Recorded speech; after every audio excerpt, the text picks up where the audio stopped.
पीएमपीच्या कर्मचाऱ्यांचा दिवाळी बोनस यंदाही लटकण्याची शक्यता आहे.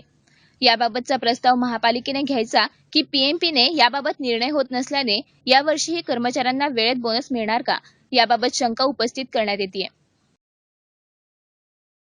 बोनससाठी पीएमपीकडून महापालिकेकडे तब्बल 18.5 कोटी रुपयांची मागणी करण्यात आली आहे.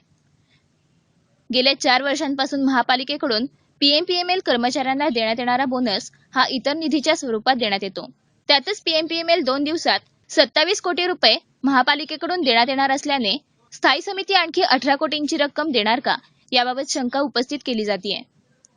पीएमपीएमएल कर्मचाऱ्यांच्या दिवाळी बोनस संदर्भात कामगार संघटनांच्या पदाधिकाऱ्यांनी महापालिकेच्या पदाधिकाऱ्यांची भेट घेतली. या पदाधिकाऱ्यांनी संबंधित विषय महापालिकेकडून स्थायी समितीसमोर ठेवण्यात येणार असल्याचे सांगितले होते, परंतु प्रत्यक्षात कोणताही प्रस्ताव ठेवण्यात आला नाही. यामुळे बोनस होणार काय, याची चिंता कर्मचाऱ्यांना पडली आहे.